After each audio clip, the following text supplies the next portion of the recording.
Hello, YouTubers. This is Gold Standard 924 coming at you with a Wrestling Reimagining series for you guys today.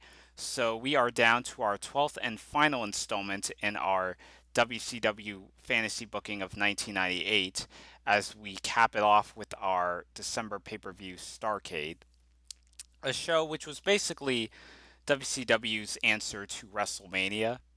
It's the biggest pay per view attraction event of the calendar year. And normally, Starrcade would be the event where a lot of their high profile feuds would all culminate into this one epic finale. And I was looking at the card for the actual Starrcade pay per view in '98, and the main event, you had Kevin Nash taking on the champion Goldberg for the world title. You also had the returning Ric Flair taking on Eric Bischoff. You also even had the two cruiserweight title matches that kicked off the actual Starrcade '98 event.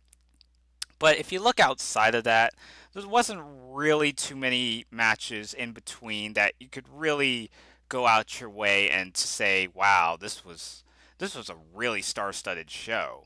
You look at some of the buy rates from Starrcade '98; it really drew less compared to what Starrcade '97 had to offer with Sting versus Hogan. And Starrcade '98 just kind of lacked some sort of drive that made Starrcade '97 one of the highest gross pay per view events that WCW had produced. And I think that was the problem with Starrcade '98 because there wasn't really that big finale that really capped off everything that's been going on. They've been running the NWO angle for so long that there wasn't really a true end game as to you know what will happen like when the NWO is all gone. So we're gonna really try and pull out all the stops, try to rebook the card, and see if my revisionist booking will be enough to really make Starrcade '98 just as successful as the previous Starrcade event was, and really cross my fingers and that business would continue to be booming going into the year 1999. So, booked about 8 matches on the card. Because WCW had an enormous roster during this time, it really kind of boggles my mind as to why the pay per view, in terms of the matches and even in terms of the buy rates, just underperformed compared to what they had been producing up until that point. So, we're going to really try and pull out all the stops and see where we go from here. So, we're going to kick off with the Cruiserweight title bout with a Cruiserweight match consisting of the champion Billy Kidman taking on Psychosis. Not much build up necessarily. You also have Sonny Ono, who was accompanied Psychosis during this time. So, really try to start off with a really fast paced match. And, Billy Kidman's still red hot, since breaking away from the flock. He's been champion ever since he won it from Rey Mysterio. And, he's been holding that belt for quite some time. And, he's going to go over Psychosis. We're going to have a little bit of overbooking because Sonny Ono is going to accompany Psychosis. So he's likely going to play his part in trying to make sure that Psychosis walks out as the Cruiserweight champion. So, Billy Kidman is going to fend off Sonny Ono, and Sonny Ono is going to like distract the referee and even resort to dirty tactics on Kidman. But, Billy Kidman eventually fights his way throughout the struggle. There would be a spot where Psychosis goes up the top rope, and, he also had that leg drop that he used as a finisher. So, but Psychosis, goes high risk. He tries to go for the leg drop. Billy Kidman just kips up out of nowhere, lands a face buster, allowing Kidman to go up the top rope and land the shooting star press on Psychosis to get the 1, 2, 3, and Kidman will walk out as still your cruiserweight champion. So that's going to be my first match. Then we have is a television title defense between the champion Booker T defending the belt against Eddie Guerrero. Eddie Guerrero just came off of a big time program with Chavo Guerrero, and going over him in that hair versus hair match at World War III. And Booker T's been the champion since he won it from Chris Jericho on the Nitro. So these guys could go on for a pretty good amount of time. Maybe not as long as the first match, but still at least fair enough. Booker T is going to go over Eddie Guerrero in a pretty hard fought bout. Eddie Guerrero is going to come up pretty close and doing what he can, and almost winning the television title in some fashion. But Booker T finds a way to turn the complexion around and wins with the Harlem Hangover. And Booker T is going to go off as still your television champion. And then we have as a six-man tag match consisting of the Outsiders and Conan taking on Kurt Hennig, Scott Norton, and Brian Adams of the NWO. Now you might be wondering just how exactly did the NWO just split into different factions. So this has been boiling up for several months, and basically since World War III, Kevin Nash and Goldberg were the final two, and despite Kevin Nash's efforts, Goldberg eliminates Kevin Nash, declaring Goldberg to win World War III and to be facing off Hulk Hogan in the main event.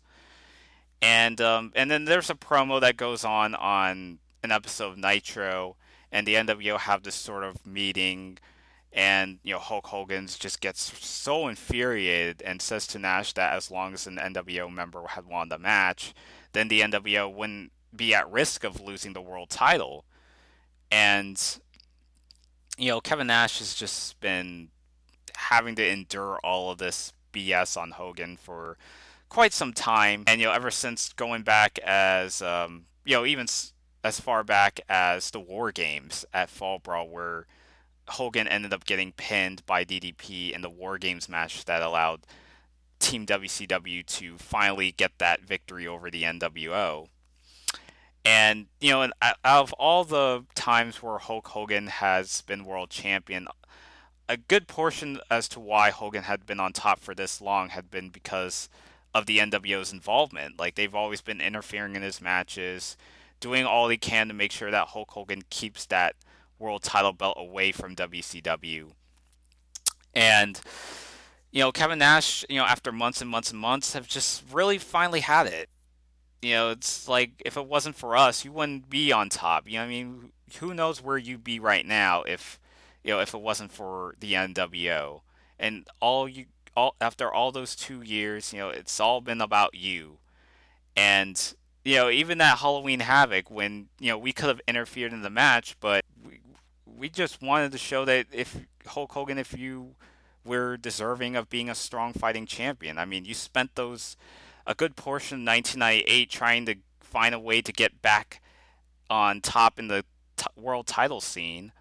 I mean, after all the screw job that happened just 1 year ago when we lost that world title to Sting, and and thanks to us, I mean, at Road Wild, I mean, Hulk Hogan, you've been world champion. You want to know why you've been world champion?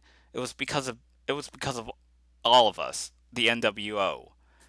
And even if JJ Dillon didn't sanction that if we interfered that you would have gotten DQ'd and lost the belt, I mean, it wouldn't have made a difference, because we wanted to see if you were worthy of being a world champion, that you would be able to come out on top, just get a clean victory without having to resort to us in order to help you fight your own battle. And, Hulk Hogan ended up coming out on top, even though he had interference from Bret Hart, but, Bret Hart wasn't part of the NWO, so, I mean, Hulk Hogan didn't, pay off Bret Hart to, cost DDP the match or anything. But Hulk Hogan, having no idea, took the advantage, came out on top as the World Heavyweight Champion and retaining the belt at Halloween Havoc.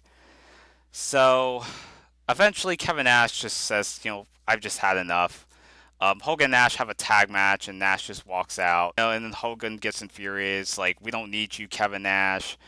But then Scott Hall, defends Kevin Nash, being that his, best friend, that, that they've been known each other for such a long time. And, Scott Hall is just sick and tired of Hogan's attitude lately, that we don't really want to have anything to do with you. And then, Conan, also steps up, and, Kevin Nash just offering people that have taken their frustrations on Hulk Hogan and eventually just breaking away. And, this is where they become the Wolf Pack. Now, they did the Wolf Pack in reality, and it was basically tagged with the NWO on it. So that was really not the. It just felt very contrived in a sense because when the Wolfpack were breaking away from the NWO, they actually acted as if they were siding with WCW, despite the fact that they were NWO Wolfpack and not just the Wolfpack. And it was really that time where you could tell that the NWO angle was starting to jump the shark because, if you're NWO, you would be anti WCW, but the NWO Wolfpack in reality wasn't like that. Like they were siding with the enemy, and the saying goes, "The enemy of my enemy is my friend." And it was just something that was just very weird as to what they were doing with what they were doing when Kevin Nash broke away from the NWO. It was an interesting concept. I mean, it had a lot of potential, but I think maybe it is just hindsight and all. But I think if they were going to be if the Wolfpack were going to be endorsed by the NWO, they would still be against WCW, but still be against Hogan as well. So they're kind of in between. Like they don't want to be associated with the end of with Hogan's NWO, but still maintaining that motto that they are after WCW. And I think that was the problem with the NWO Wolfpack and the concept behind it. But I mean, it had potential, like I said, but the way they WCW did it in reality just didn't really make a whole lot of sense. So we're just going to basically call it call themselves the Wolfpack. So there's no NWO on it, and they would still come out to the same theme, and even the logo, the red shirt with the logo that has the image of a wolf. So they could still come out to that. So yeah, so this is going to be a six-man tag match, and the Outsiders and Conan are going to go over the remaining NWO members with Kurt Hennig, Scott Norton, and Brian Adams, and basically just really showing who the powerful stable is. Is it the Wolfpack? Is it just NWO? And the Outsiders and Conan are definitely going to go over, and not a very long match, but to really put over Scott Hall, Kevin Nash, and Conan as a potentially next big thing when it comes to a wrestling stable that's just starting up. So that goes my third match.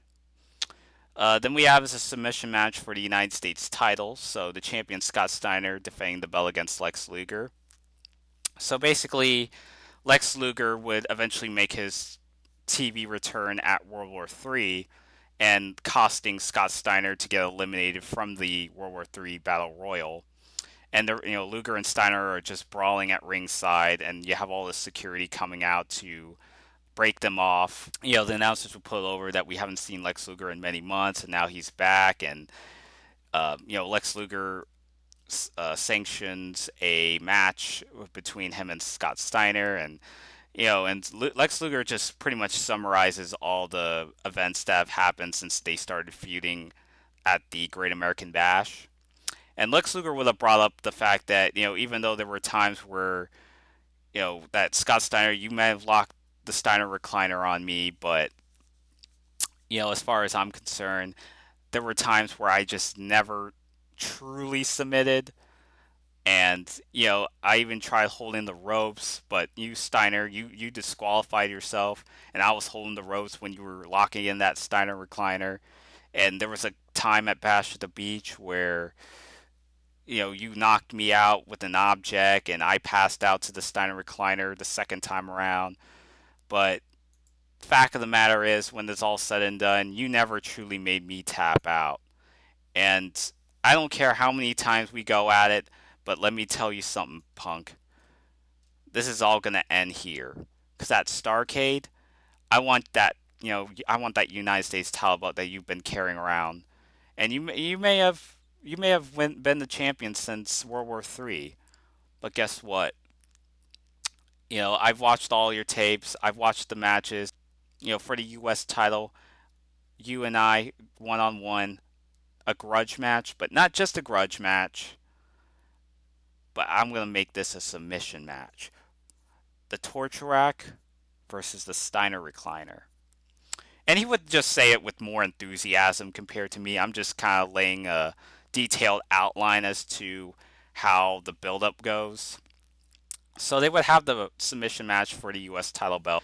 Lex Luger would accidentally nail the ref with the flying forearm. Like Scott Steiner shoves the referee over the Lex Luger, and he ends up hitting the ref with the forearm. And because it's a submission match, so basically there's no DQs, no countouts, and no pinfalls either. So there's no way that the ref could call for a disqualification or anything like that, because this is basically an unsanctioned match. Then all of a sudden, Buff Bagwell interferes in the match, and it's like the announcers put it over. We haven't seen Buff Bagwell on WCW programming since his neck injury back in April. So Bagwell's back on WCW TV and goes to assist Scott Steiner. He slides in the U.S. title belt over to him, but sort of backfires when Lex Luger ends up getting the U.S. title belt and clubbing it on the Steiner, and also clubbing the title belt over to Buff Bagwell as well. So this allows Lex Luger to gain the advantage and locks the torch rack on Scott Steiner, looking as if he could win the match, but the referee's still down. So Lex Luger releases the hold and goes to check over the referee to see how he's doing. But this kind of buys Scott Steiner some time, along with Buff Bagwell, to plan out a strategy. So eventually Steiner clubs Lex Luger from behind, which sets him up for the Steiner recliner. And, Lex Luger's just doing all he can. He just doesn't want to tap out. And, Scott Steiner's still locking in and applying that pressure on the Lex Luger. And after a while, the referee starts to slowly but surely regain consciousness. So Lex Luger reluctantly taps out to the Steiner recliner, allowing Scott Steiner to gain the victory. So, walking out as still your United States champion. So, I really want to kind of pair up Scott Steiner and Buff Bagwell. I thought they had some really excellent chemistry in reality.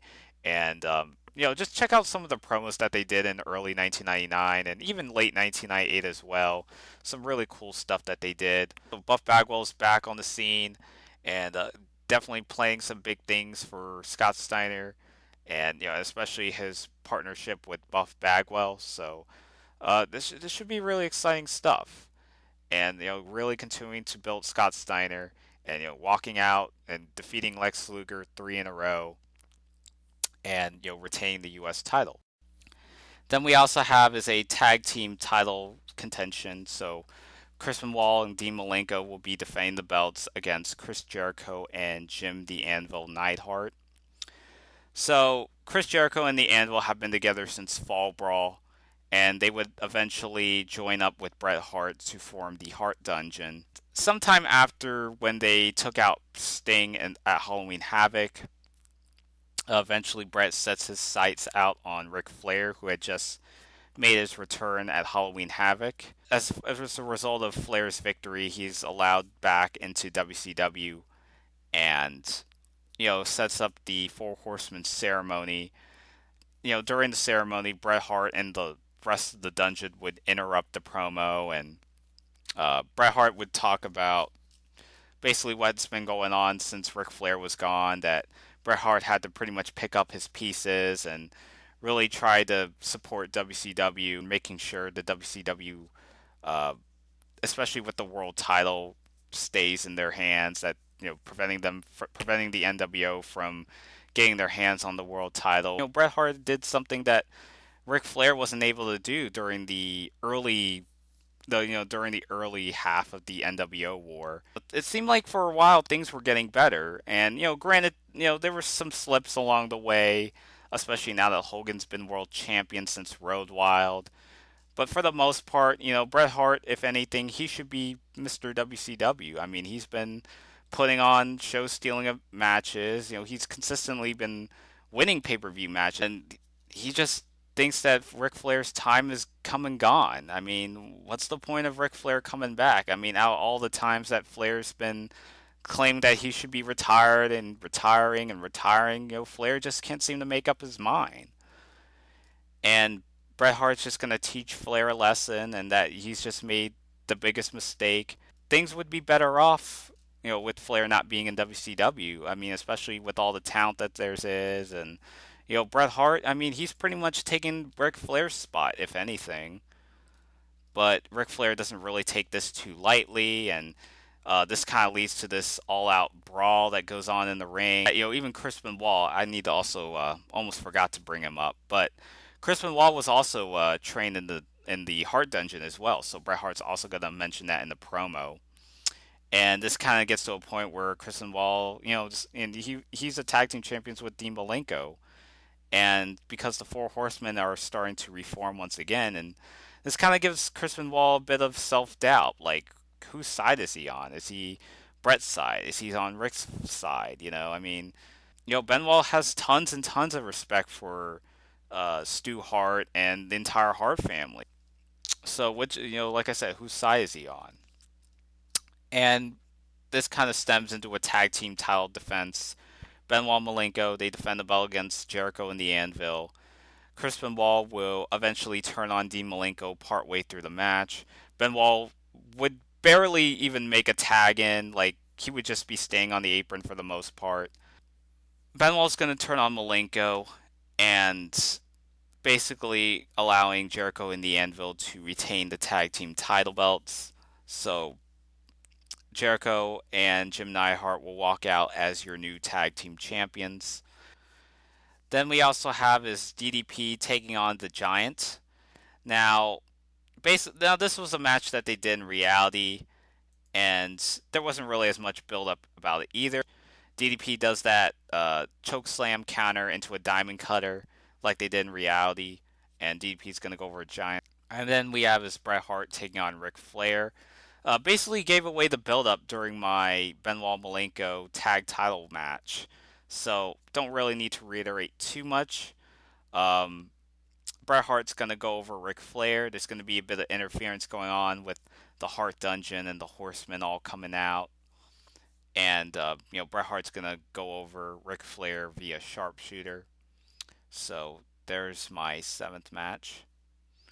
And then we have is our main event, which would consist of a world title defense with Hulk Hogan defending the belt against Goldberg.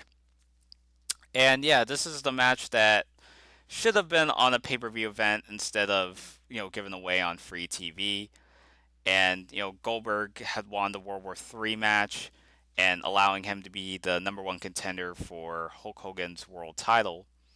Goldberg's just been undefeated. He hasn't lost a single match since debuting in WCW, and Hulk Hogan's gonna lay all his chips when it comes to gambling. That if Hulk Hogan lost that world title, then he will quit professional wrestling.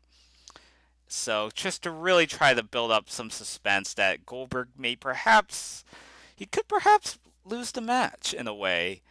And if Hulk Hogan were to lose and were to retire, I mean, what does that mean for the NWO? Much to the chagrin of the likes of Kurt Hennig, Vincent, Scott Norton, Brian Adams, Eric Bischoff, etc., they're not really keen at Hulk Hogan for making this decision to really lay out all the chips, just to really show that Hulk Hogan could do something that no one else on the WCW roster are able to do. So Goldberg and Hogan have the match. Goldberg just demolishes Hulk Hogan just like he did on an episode of Nitro that they produced. And Goldberg's going to go over Hulk Hogan, win the World Heavyweight title. NWO's dead and gone. But, you're going to also have interferences as well with whoever's left of the NWO. And then you also have, like, the Wolfpack coming out there to kind of counteract the NWO as well. And, yeah, Goldberg does the spear, the jackhammer, 1, 2, 3. There's all these fans just throwing all this litter of garbage in the ring, and Goldberg's going to get the jackhammer on Hogan to become the World Heavyweight Champion. And Goldberg's celebrating. He's raising his arms to the crowd, and there's all this confetti falling down from the rafters.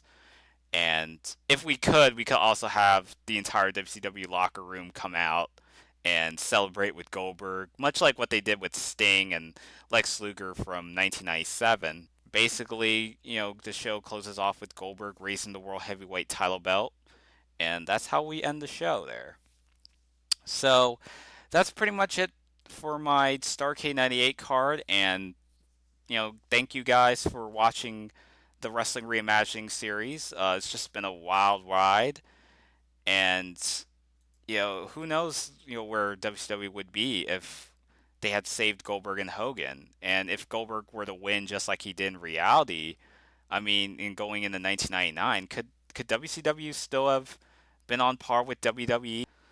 Could they still have been consistently popular and not lose so much momentum by the time you got to the summer of '99? So that's kind of one of those what ifs, and and especially changing the timeline and the circumstances that happened in 1998. I mean, business could still stay hot, and and I think I think Goldberg will still maintain the level of popularity that he would have had in '98, without a doubt.